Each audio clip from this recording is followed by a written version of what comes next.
இன்னைக்கு இந்த வீடியோவில் என்ன பேச போகிறேன் அப்படின்னா, என்ஃபீல்டோட சர்வீஸ் சென்டர் எக்ஸ்பீரியன்ஸ் பற்றி பேசலாம். இந்த பைக் வாங்கி 1 இயர் ஆகுது. ஆல்மோஸ்ட் 3500 கிலோமீட்டர்ஸ் ஓட்டியிருக்கேன். ரொம்ப கம்மி தான். வண்டி பக்கத்துலேயே நிறுத்துறேன். நீ பரவாயில்ல, ஃப்ரெண்ட் தான் இருக்கும். ஸோ அந்தளவுக்கு ஸ்மெல் அடிக்காது. பைக் வாங்கி 1 இயர் ஆகுது.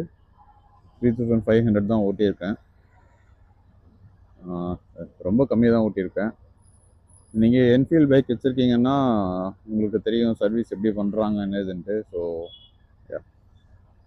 நீங்கள் புதுசாக என்ஃபீல்டில் பைக் வாங்க போகிறீங்க அப்படின்னா கண்டிப்பாக அந்த வீடியோ பாருங்கள். கண்டிப்பாக யூஸ்ஃபுல்லாக இருக்கும். ஆல்மோஸ்ட் 3 சர்வீஸ் முடிஞ்சிருச்சு. ஃபர்ஸ்ட் சர்வீஸில் பெருசாக கம்ப்ளைண்ட் எதுவும் இல்லை, வெறும் ஜென்ரல் சர்வீஸ் தான். செகண்ட் டைம் பார்த்தீங்கன்னா ஹைபீம் ஹெட்லைட்டோட ஹைபீம் வந்து கொஞ்சம் கீழே இருந்தது. எனக்கு கொஞ்சம் மேலே தூக்க சொல்லியிருந்தேன்.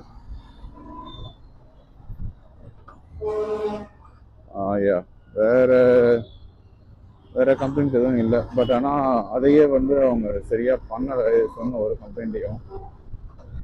அண்ட் தேர்ட் சர்வீஸில் வந்து எனக்கு இந்த கிளச்சு வந்து டைட்டாக இருந்தது. அண்ட் வேற கம்ப்ளைண்ட்ஸ் வந்து செகண்ட் சர்வீஸில் சரி பண்ணாத அந்த ஹெட்லைட்டை திருப்பி நான் வந்து பண்ண சொன்னேன். ஏன்னா ரொம்ப ஹைட்டில் தூக்கிட்டாங்க. எனக்கு லோ பீம் போட்டாலும் ஃப்ரண்ட்டில் வர வெஹிக்கிள்ஸ் மேலே அப்படியே அவங்க ஃபேஸ் அடிக்கிற மாதிரி இருந்துச்சு. ஸோ அது ஒரு ப்ராப்ளம் இருந்துச்சு. தென் ரெகுலர் சர்வீஸ் அதுதான். செகண்ட் சர்வீஸ் கொடுக்க போகிறப்ப பைக்கை ரிசீவ் பண்ணுறவங்க வந்து பார்த்திங்கன்னா ஒரு ஷோரூம் எம்ப்ளாயி, ஒரு சர்வீஸ் சென்டர் எம்ப்ளாயி மாரியே தெரிய மாட்டாங்க. உங்களுக்கு யாரோ தேர்ட் பர்சன்ட் பைக்கை கொடுக்குற மாதிரி ஒரு ஃபீல் இருக்கும். அது எதனாலும் தெரியல. சொல்கிறது கொஞ்சம் புரியாத மாதிரி தான் இருக்கும். ஆனால் அது அப்படி தான். நம்ம ஒரு மெக்கானிக்கிட்ட தான் பைக் கொடுக்குறோமான்ற ஒரு ஃபீலே நமக்கு வராது, ஒரு நம்பிக்கையே இருக்காது. ஏன்னா நம்ம சொல்கிற கம்ப்ளைண்ட்ஸ் அவங்க வந்து நோட் பண்ணுறாங்களா இல்லையா ஒன்றுமே தெரியாது. நான் செகண்ட் சர்வீஸ் கொடுக்க போகிறப்ப ஒரு எப்படி சொல்கிறது, ஒரு சின்ன பையன் மாதிரி தான் ஒருத்தர் தான் வந்தார். வந்துட்டு சரி அப்படின்னு தலையாடிட்டாங்க. அண்ட் சேம் டேலே டெலிவரி கொடுத்தாங்க. அதை வாங்க போனால் நான் கேட்குற கம்ப்ளைண்ட்ஸ்லாம் அவர் வந்து தெரிலன்ட்டு உள்ளே போய் கேட்டு, ஆனால் அந்த கொஸ்டின் சார்ட் அவுட் ஆகலை. திருப்பி வெயிட் பண்ணி அவங்க அதுக்கப்புறம் தான் ஹெட்லைட்டை அட்ஜஸ்ட் பண்ணி கொடுத்தாங்க.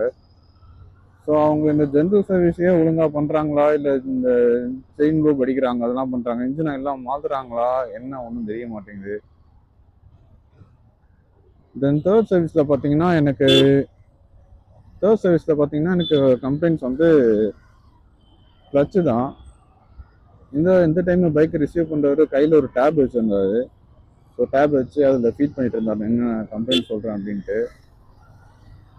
அந்த கிளச்சு சொல்கிறப்ப அவர் என்ன சொன்னார், நீங்கள் வந்து 2 வாரத்துக்கு ஒரு வாட்டி லூப் போட்டு கிளச்சை க்ளீன் பண்ணி லூப் போகணும் அப்படின்னாங்க. இது வரைக்கும் நான் எந்த வண்டியிலும் அந்த மாதிரி யூஸ் பண்ணதில்லை. ஸோ ஜெனரல் சர்வீஸில் அவங்க அந்த பீரியடிக்கலாக பண்ணுவாங்க, அது ஓகே. பட் 2 வாரத்துக்கு ஒரு வாட்டி உங்களுக்கு யாராச்சும் சொல்லியிருந்தாங்கன்னா எனக்கு கொஞ்சம் சொல்லுங்கள். ஸோ அதுங்க என்ன சொன்னாங்கன்னா கிளச் கேபிள் ஃபுல்லாக தான் மாற்றி ஆகணும், அது ஒன்றும் பண்ண முடியாது அப்படின்ட்டாங்க. நான் சொன்னேன் எனக்கு யாரும் இன்ஃபார்ம் பண்ணவே இல்லை. ஸோ இதுக்கு நான் ரெஸ்பான்சிபிள், நான் ஏற்றுக்க முடியாது அப்படின்னேன். அவங்க இல்லை சார் அது இது அப்படி இதுன்னாங்க.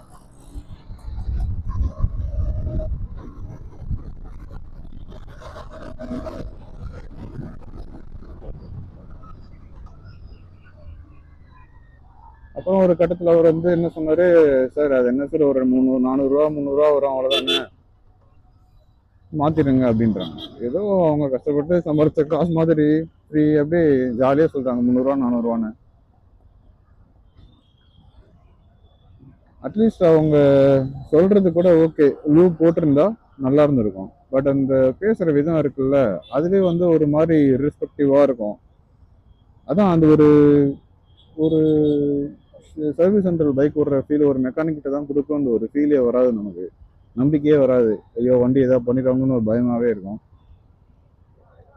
அந்த பைக்கை எடுக்க போகிறப்ப பார்த்தீங்கன்னா நான் என்ன நோட்டீஸ் பண்ணேன்னா, ஒரு ஜிடி ஒன்று, ஜிடி 650. அதில் பார்த்தீங்கன்னா இந்த red booster after market exhaust ஏதோ போட்டிருக்காங்க. நல்ல சவுண்ட் நல்லா இருந்துச்சு.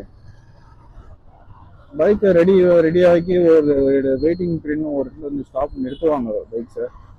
ஸோ அதில் ஓட்டிட்டு பார்த்தீங்கன்னா ஒரு சின்ன பையன்தான், நல்லா ஃபுல் ஆர்பிஎம்ல ஒரே சவுண்டு. அங்கே அந்த பைக்கு கதறது, என்ன விட்டுருங்க விட்டுருங்கன்ட்டு. சீரியஸாக அந்த பைக் ஓனர்ஸ்லாம் பார்த்தாங்கன்னா கண்ணீர் விடுவாங்க. அந்த அளவுக்கு பைக்கை போட்டு டார்ச்சர் பண்ணுறாங்க. யாரோ பண்ணலாம், பட் அதுக்கு முதல்ல இன்ஜின் வந்து ஸ்டார்ட் அப் ஹீட் பண்ணணும். எடுத்த உடனே அப்படியே ஃபுல் ரேஸ்ல அப்படியே ஆர்பிஎம்ல வராங்க. வந்துட்டு பைக் நின்னதுக்கு அப்புறம் அந்த சவுண்ட் அப்படியே ஒரு ஃபுல் ஆர்பிஎம்ல ஒரு 5 செகண்டுக்கு அப்படியே பிடிச்சிட்டே இருக்காரு அந்த தம்பி பைக்கை. அதுக்கப்புறம் சார்ஜஸ் பார்த்தீங்கன்னா ஒரு எக்ஸ்ட்ரா 110 ருபீஸ் போட்டு ஏதோ பாலிஷோ சம்திங் ஏதோ போட்டிருந்தாங்க. அது என்னன்னு பார்த்தீங்கன்னா, இந்த பைக்கை நம்ம கிளம்புறப்போ ஒரு பாட்டில் ஒன்று வச்சுருப்பாங்க, அந்த ஒரு கோலின் பாட்டில்னு நினைக்கிறேன். அதில் உள்ள என்ன பாலிஷ் வச்சுருக்காங்களோ வெள்ளை கலரில் இருக்கும். அது பாலிஷ் ஆனால் இல்லை வேறு ஏதாவதான்னு தெரியல. அதுக்குன்னே அந்த வண்டி துணி ஒன்று வச்சுருப்பாங்க. ஒரு 10-15 வண்டி தொடச்ச துணி அது. அதுவே அழுக்காக இருக்கும். வண்டி ஃபுல்லாக அந்த பாலிஷ் அடிச்சிருவாங்க. அடிச்சுட்டு அந்த துணியில் போட்டு நல்லா ரொட்டேட் நல்லா தேய்ச்சி கொடுத்துருவாங்க. அவ்வளோதான். நம்ம வண்டி ஓட்டும்போது குழந்தை இருக்கும். சீரியஸாக சொல்கிறேன், என்னோட பேண்ட் எல்லாம் வந்து அப்படியே ஈரமாக அழுக்காயிடுச்சு. அந்த அளவுக்கு மொழி கொடுக்குறாங்க பைக்கை பாலிஷ்னு சொல்லி. கண்ணாடிலாம் யாராவது பாலிஷ் போட்டு பார்த்துருக்கீங்களா? அங்கே போடுவாங்க, உங்களுக்கு போனீங்கன்னா செம்ம இரிட்டேட் ஆகும். நீங்கள் இவ்வளோ காசு போட்டு ஒரு வண்டி வாங்கி இவ்வளோ கேவலமான சர்வீஸ் கொடுக்கறதுக்கு அது என்ன சொல்கிறதுன்னு தெரியல. இது எனக்கு நடந்த எக்ஸ்பீரியன்ஸ் நான் ஷேர் பண்ணிட்டு இருக்கேன்.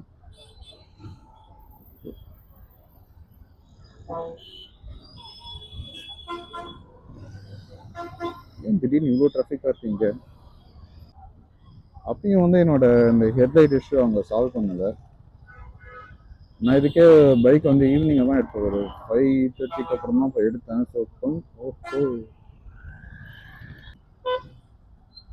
பைக் நான் வந்து ஈவினிங்காக தான் எடுத்தேன். பார்த்தீங்கன்னா அந்த ஹெட்லைட் அங்கே ரொம்ப கீழே வச்சுருந்தாங்க. ப்ராக்டிக்கலாக வந்து பைக்கு ஒரு விஷயம் பண்ணாங்கன்னா அதை ஓட்டி பார்க்கணும், டெஸ்ட் பண்ணி பார்க்கணும், எப்படி இருக்குது போதுமான்றதெல்லாம். அதெல்லாம் பண்ணுறாங்களா இல்லையான்னு தெரியல. நான் இத்தனைக்கும் ஒரு ஒர்க்கிங் டேல தான் எடுத்தேன். ஸோ அந்தளவுக்கு பைக்ஸ் அங்கே சர்வீஸ்க்கு வந்திருக்காது, அப்ராக்சிமேட்டாக சொல்கிறேன். ஸோ அழகாக டெஸ்ட் பண்ணி ரெடி பண்ணலாம்.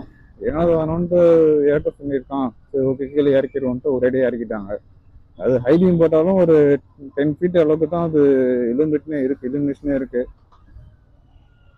அப்புறம் திருப்பி யூட்டர்ன் பண்ணி திருப்பி போய் கொடுத்தா அங்கே பைக்கை ரிசீவ் பண்ண ஒருத்தர் தான் இருக்கிறதுல அவர் இன்னொரு பஞ்சாயத்தில் மாட்டிகிட்டு இருந்தார் கஸ்டமர் கூட.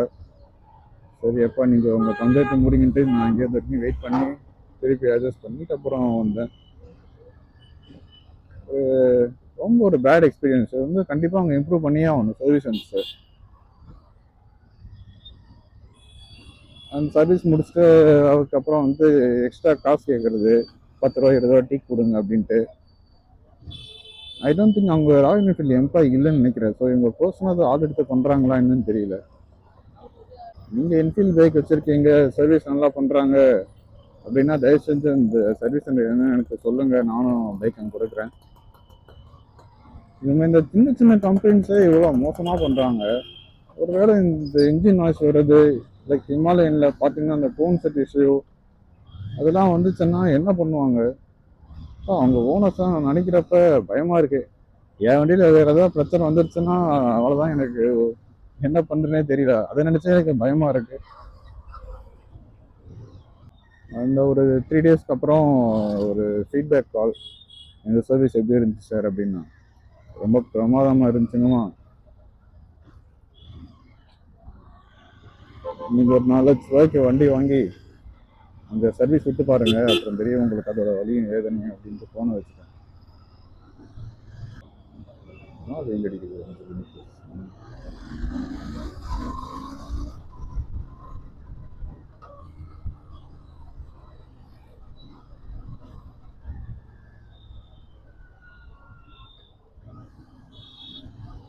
இந்த சர்வீஸ் சென்டர்னு பார்த்தீங்கன்னா ரெட் ஹில்ஸில் ஒன்று இருக்குது. ஏகேஜே சம்திங், யா, அந்த அந்த பிரான்ச் தான். ஏகேஜி மோட்டார்ஸ், ஏகேஜி நினைக்கிறேன்.